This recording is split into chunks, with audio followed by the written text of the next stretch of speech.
sekalian, kita berjumpa kembali di dalam renungan firman Tuhan pada kesempatan pada kali ini.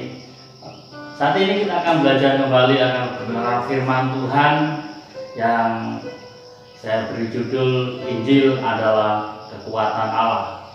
Firman Tuhan ini terambil dari surat Roma pasal 1 ayat yang ke-16 yang mengatakan, sebab aku mempunyai keyakinan yang kokoh dalam Injil, karena Injil adalah kekuatan Allah yang menyelamatkan setiap orang yang percaya, pertama-tama orang Yahudi tetapi juga orang Yunani.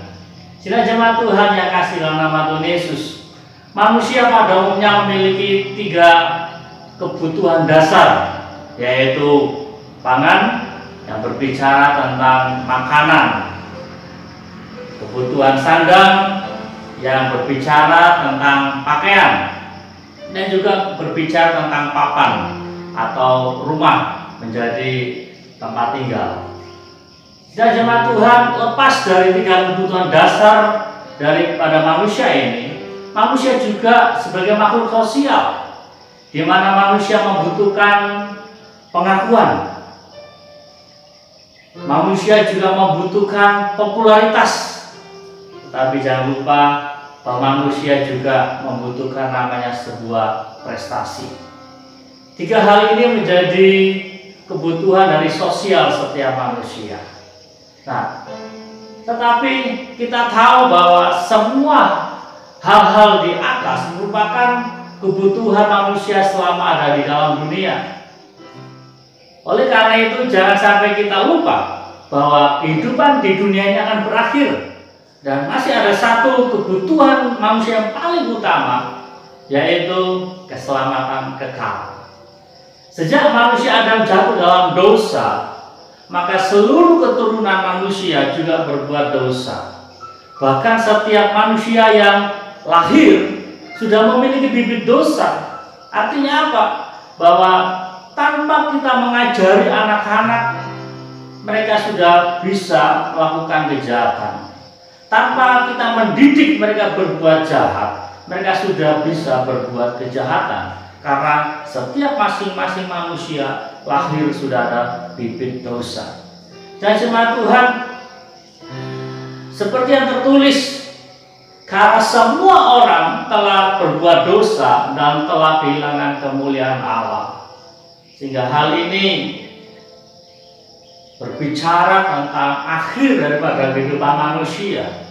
Jika manusia mati di dalam dosa, maka manusia akan menghadapi namanya maut, atau berbicara tentang hukuman kekal. Sebab seperti yang ditulis oleh Rasul Paulus, sebab upah dosa adalah maut, tetapi karunia Allah ialah hidup yang kekal dalam Kristus Yesus Tuhan kita. Oleh karena itu, sidang jemaat Tuhan, saudara-saudari sekalian, berita tentang keselamatan yang kekal dapat diterima melalui iman kepada Yesus Kristus nyata di dalam berita Injil. Saudara-saudari sekalian, berita tentang keselamatan yang kekal dapat diterima melalui iman kepada Tuhan Yesus Kristus yang nyata di dalam berita Injil.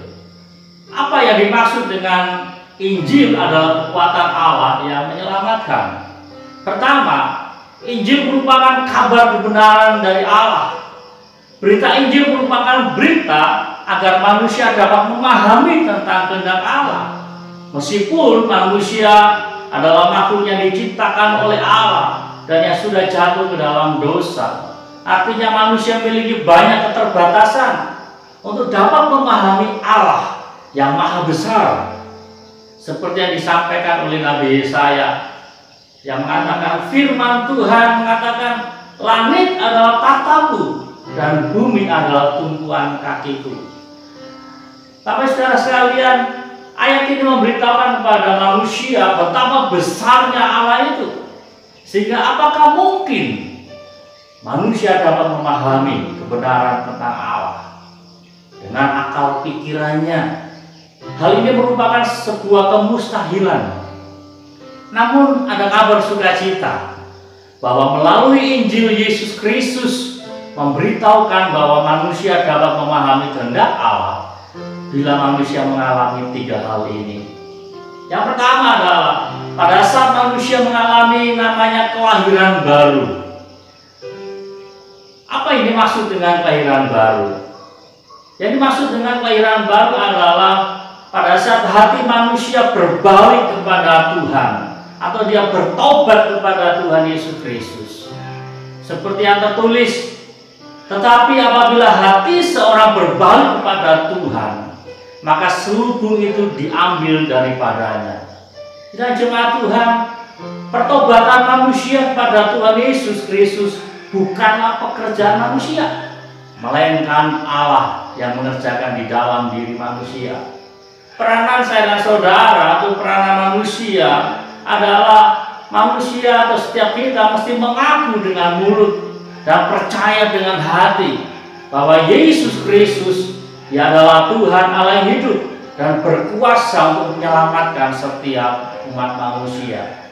Kemudian dengan berdasarkan pengakuan kita memberi diri di dalam baptisan kudus. Dan jemaat Tuhan, berbicara tentang kelahiran baru, Yesus berbicara kepada seorang guru besar, yaitu ahli Taurat yang bernama Nikodemus. Yesus katakan kepada Nikodemus, Yesus menjawab katanya, "Aku berkata kepadamu, sesungguhnya jika seorang tidak dilahirkan kembali, dia tidak dapat melihat kerajaan Allah." Dan jemaat Tuhan, dalam pembacaan itu katakan Nikodemus tidak dapat memahami akan perkataan Yesus. Nikodemus katakan pada Tuhan Yesus, "Bagaimanakah mungkin saya seorang yang sudah tua dilahirkan kembali? Apakah saya harus masuk kembali dalam rahim ibuku?" Tetapi Yesus mengatakan bahwa aku berkata kepadamu, sesungguhnya jika seorang tidak dilahirkan dari air dan roh, ia tidak dapat masuk ke dalam kerajaan Allah. Dan jemaat Tuhan, apa yang dimaksud dengan kerajaan Allah? Sebab kerajaan Allah bukanlah soal makanan dan minuman, tetapi soal kebenaran, soal damai sejahtera dan sukacita oleh Roh Kudus. Dan jemaat Tuhan, kadang-kala manusia berpikir akan maksud Tuhan berbicara tentang kerajaan surga hanya berbicara tentang perkara jasmani atau perkara duniawi. Tetapi Yesus katakan kerajaan Allah bukan masalah makanan minum atau perkara-perkara duniawi, tetapi perkara kebenaran, perkara damai sejahtera, perkara apa yang dikerjakan Roh Kudus dalam kehidupan manusia. Perkara yang kedua, bagaimana manusia dapat mengerti akan kehendak Tuhan adalah pada saat Tuhan Yesus menyingkapkan rahasia firman-Nya. Firman Tuhan mengatakan, tetapi pikiran mereka telah menjadi tumpul, sebab sampai hari ini selubung itu masih tetap menyelubungi mereka. Jika mereka membaca perjanjian lama itu tanpa disingkapkan, karena hanya Kristus saja yang dapat menyingkapkannya. Dan jemaat Tuhan, melalui tulisan ini atau pernyataan daripada Rasul Paulus memberitahukan pada saya dan saudara bahwa Yesus Kristus memiliki kuasa yang begitu besar untuk menyingkapkan akan rahasianya. Pada saat pikiran kita, hati kita, selubung itu diangkat dari pikiran kita. Apa yang dimaksud dengan selubung atau yang menutup pikiran manusia sehingga tidak dapat memahami akan kebenaran atau kehendak Allah dalam hidupnya? Meskipun dia membaca, meskipun dia menyelidiki akan firman Tuhan, selubung itu adalah ilah zaman. Firman Tuhan katakan, yaitu orang-orang yang tidak percaya, yang pikirannya dibutakan oleh ilah zaman ini, sehingga mereka tidak dapat melihat cahaya Injil tentang kemuliaan Kristus yang adalah gambaran Allah. Jadi setelah jemaat Tuhan, pada saat orang-orang membaca firman Allah tanpa disingkapkan hatinya, maka dia tidak dapat mengerti akan maksud Tuhan. Perkara yang ketiga, bagaimana saya dan saudara dapat memahami akan kehendak Allah yaitu pada saat Roh Kudus ada di dalam kehidupan manusia. Ketika Roh Kudus ada dalam hidup diri kita, dalam diri manusia, maka Roh Kudus akan memimpin, mengajar, mengingatkan, menyadarkan manusia akan dosa. Roh Kudus akan menyadarkan manusia akan adanya kebenaran. Roh Kudus menyadarkan akan manusia akan adanya sebuah penghakiman. Hal ini berbicara dalam kehidupan kita bahwa segala sesuatu kita memerlukan pimpinan Roh Kudus. Kita memerlukan pertolongan Roh Kudus dalam kehidupan kita. Tanpa peranan Roh Kudus, maka manusia akan menafsirkan tentang kebenaran dan kehendak Allah sesuai dengan selera manusia. Sehingga tidak heran ada banyak macam tafsir-tafsir dalam kehidupan manusia. Perkara selanjutnya, mengapa dikatakan Injil adalah kekuatan Allah? Yang kedua adalah pemberitaan Injil tidak dapat dihalangi. Alasan berikutnya, ini penting perlu kita ketahui. Alkitab dan sejarah telah mencatat bahwa selama ini Injil Yesus Kristus kerap kali mengalami hambatan-hambatan. Kerap kali Injil Yesus Kristus mengalami tekanan-tekanan dari berbagai macam pihak. Namun, hingga hari ini Injil Yesus Kristus masih terus diberitakan. Karena amanat agung Yesus Kristus mengatakan, karena itu pergilah, jadikanlah semua bangsa muridku dan baptislah mereka dalam nama Bapa dan Anak dan Roh Kudus. Dan wasiat terakhir Yesus sebelum dia terangkat ke surga, Tuhan Yesus katakan kepada para murid, tetapi kamu akan menerima kuasa kalau Roh Kudus turun ke atas kamu, dan kamu akan menjadi saksiku di Yerusalem, di seluruh Yudea dan Samaria dan sampai ujung bumi. Dan jemaat Tuhan, mungkin kita berpikir, bagaimana mungkin kita bisa memberitakan Injil keselamatan sampai ke ujung-ujung bumi? Kita memiliki keterbatasan-keterbatasan. Tetapi melalui peristiwa hari-hari ini sedang terjadi, yaitu pada saat gereja Tuhan ditutup oleh karena pandemi COVID-19.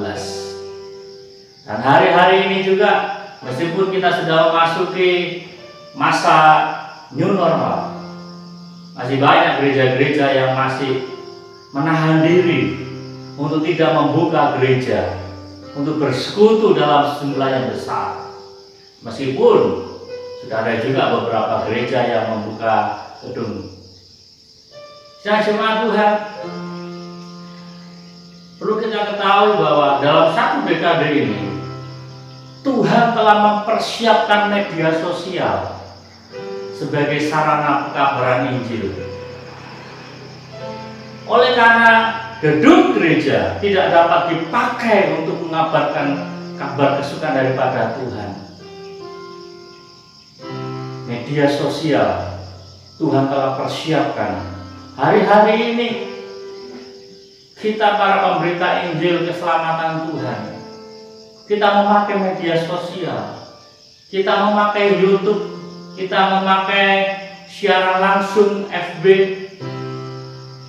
Dengan media sosial ini memungkinkan sekali Injil Kerajaan Allah dapat diberitakan sampai ke ujung-ujung bumi. Dan jemaat Tuhan, mari hal-hal ini membuktikan bahwa Injil yang kita percayai adalah Injil kekuatan Allah. Selain dia berkuasa menyelamatkan kehidupan saya dan saudara, Injil itu terus bergerak, tidak dapat dibatasi oleh siapapun dan tidak dapat dihalangi oleh apapun. Kita tidak dapat dihalangi oleh virus corona dalam memberitakan Injil. Hari ini gereja kita masih ditutup, tetapi Injil kabar keselamatan daripada Tuhan dapat ditembus, dapat kita siarkan melalui media-media sosial yang saya yakin percaya Tuhan telah mempersiapkan itu jauh-jauh hari. Ji Tuhan, mari kita bersyukur, kita bersukacita bahwa kita memiliki Injil keselamatan dalam hidup kita, yang memiliki kekuatan yang dahsyat dalam kehidupan kita. Ji Tuhan, dan jemaat Tuhan, mari kita tetap setia mengiring Tuhan, dan mari kita tetap berpegang teguh atas ajaran-ajaran firman Tuhan. Demikian firman Tuhan yang kita renungkan dalam kesempatan kali ini. Tuhan dipermuliakan dalam kehidupan kita. Haleluya. Amin. Ku beri kemuliaan dan hormat, ku angkat suara pujian, ku agungkan namamu. Ku beri kemuliaan dan hormat, ku angkat suara pujian, ku agungkan namamu. Sebab kau besar, perbuatanmu ajaib, tiada seperti Engkau, tiada seperti Engkau. Sebab kau besar, perbuatanmu ajaib, tiada seperti Engkau, tiada seperti Engkau. Sebab kau besar, perbuatanmu ajaib, tiada seperti Engkau, tiada seperti Engkau. Sebab kau besar, perbuatanmu ajaib, tiada seperti Engkau.